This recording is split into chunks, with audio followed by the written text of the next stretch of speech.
नमस्कार, स्वागत है आपका T1B स्टडी पर। आज हम लोग इस श्रृंखला का 47वां सेट करेंगे। ओके, चलिए देखते हैं आज का पहला क्वेश्चन। पहला क्वेश्चन है, इल्तुतमिश ने बिहार में अपना प्रथम सूबेदार बनाया। इल्तुतमिश ने बिहार में अपना प्रथम सूबेदार किसे बनाया? तो मलिक जानी को बनाया। और किसके स्थान पर? तो एवाज के स्थान पर, है ना।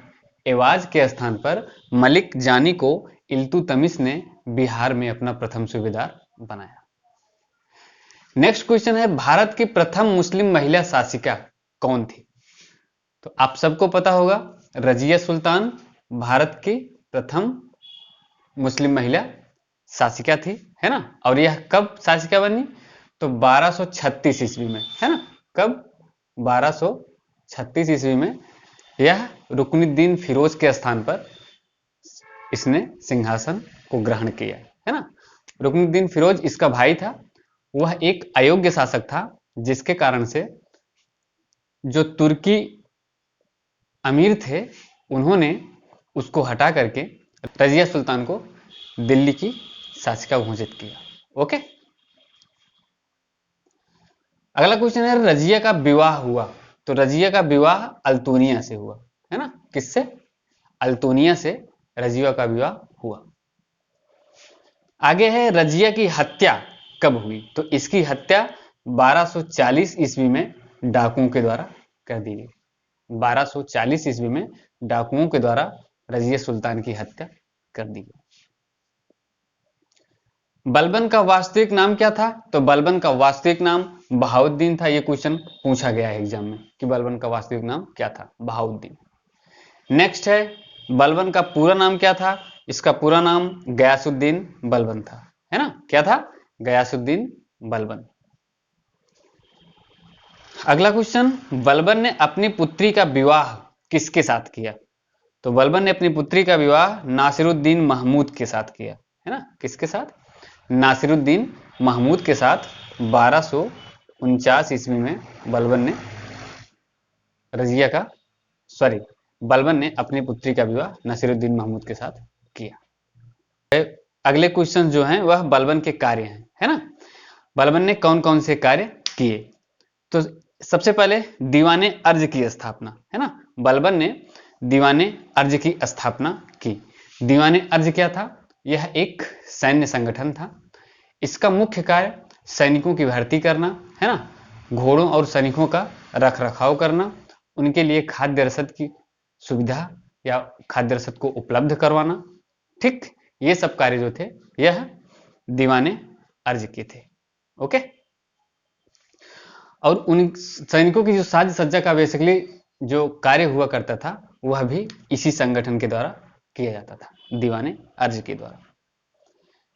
फारसी त्योहार नवरोज का आरंभ भी बलबन के समय में ही हुआ, है ना। यह क्वेश्चन पूछा गया है कई बार। ये सारे क्वेश्चन पूछे गए हैं, बहुत इंपॉर्टेंट हैं। दीवाने अर्ज की स्थापना बलबन ने की।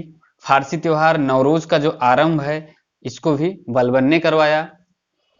लौह एवं रक्त की नीति, ठीक, बलबन ने लौह एवं रक्त की नीति अपनाई। लौह एवं रक्त की नीति क्या थी? तो यह नीति थी ऐसी नीति,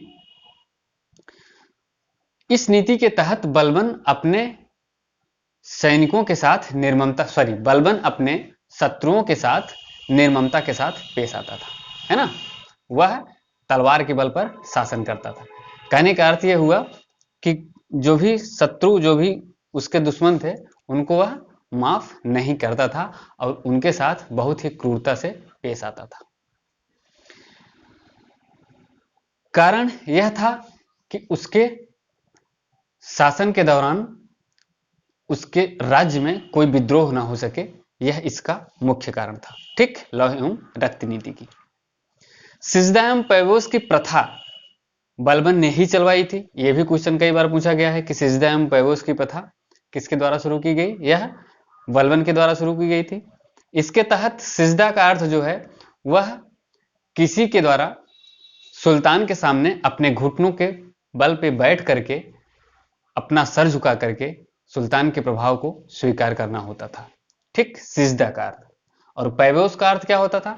पैबोस का अर्थ होता था सम्राट के सामने, सम्राट के पैरों को चूम करके सम्राट की प्रशंसा करना, है ना, यह पैबोस होता था। नेक्स्ट है राजत्व सिद्धांत का पहला प्रतिपादक कौन था? तो राजत्व सिद्धांत का पहला प्रतिपादक जो था वह बलबन था, है ना। कौन था? बलबन। अगला क्वेश्चन है सुल्तान जो टोपी सिलकर अपना जीवन निर्वाह करता था, तो वह कौन सा सुल्तान था? उसका नाम नसीरुद्दीन महमूद, है ना। नासिरुद्दीन महमूद, यह कौन था? यह बलबन का दामाद था। ओके। बलबन को उलूग खान की उपाधि भी नसीरुद्दीन महमूद ने ही दी थी। यह क्वेश्चन पूछा गया है कई बार, बलबन को उलूग खां की उपाधि किसने दी? नसीरुद्दीन महमूद ने दी थी। विक्टोरिया जलप्रपात कहां पर स्थित है? यह जाम्बेजी नदी पर स्थित है ना। विक्टोरिया जलप्रपात जाम्बेजी नदी पर स्थित है। आसवान बांध नील नदी पर स्थित है। यह क्वेश्चन पूछा गया है, आसवान बांध कहां पर, किस नदी पर स्थित है? तो यह नील नदी पर स्थित है। नील नदी को मिस्र का वरदान कहा जाता है, यह चीज आप लोगों को पता होगा, यह भी क्वेश्चन एग्जाम में बना है। नुरेक बांध कहां है? तो नुरेक बांध जो है ताजिकिस्तान में बक्स नदी पर स्थित है ना। तजाकिस्तान या फिर ताजिकिस्तान में बक्स नदी पर नुरेक बांध स्थित है। भारत को वर्ष 1947 में सत्ता सौंपने की योजना क्या कहलाती है? तो भारत को 1947 में सत्ता सौंपने की योजना माउंटबेटन योजना कहलाती है ना। लॉर्ड माउंटबेटन योजना इसी को कहते हैं। किस योजना को? जिसके तहत भारत को 1947 में उसकी सत्ता सौंप दी गई थी। भारत की आजादी के समय इंग्लैंड में सरकार किसकी थी? तो भारत की आजादी के समय इंग्लैंड में लेबर पार्टी की सरकार थी, है ना। किसकी? लेबर पार्टी की सरकार। आगे है भारत का संविधान लागू होने तक शासन चलाया गया।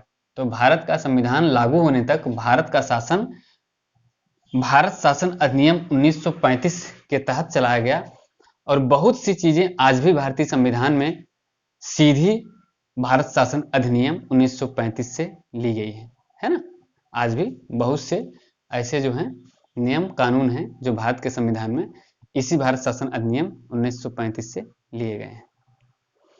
मनुष्य के शरीर में जल की मात्रा कितनी होती है? तो यह 65 से 80% के आसपास मनुष्य के शरीर में जल की मात्रा होती है।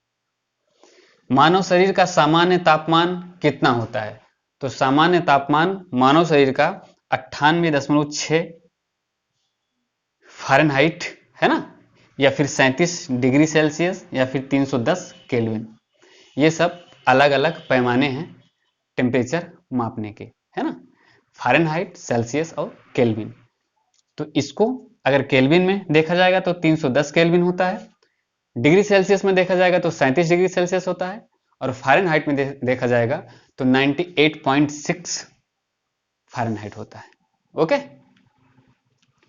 अगला क्वेश्चन है मनुष्यों में मेरुदंड से कितनी जोड़ी तंत्रिका निकलती है? तो मनुष्यों में मेरुदंड से कुल 31 जोड़ी तंत्रिका निकलती है, 31 पेयर। ओके, 31 जोड़ी। लास्ट क्वेश्चन है द्वितीय पंचवर्षीय योजना आधारित थी। तो द्वितीय पंचवर्षीय योजना जो थी वह पीसी महालनोबिस मॉडल पर आधारित थी, है ना। किस मॉडल पर? पीसी महालनोबिस मॉडल पर आधारित थी। कौन सी? द्वितीय पंचवर्षीय योजना। ये रहा आपका 47 सेट, है ना। मिलते हैं नेक्स्ट वीडियो में, तब तक के लिए धन्यवाद।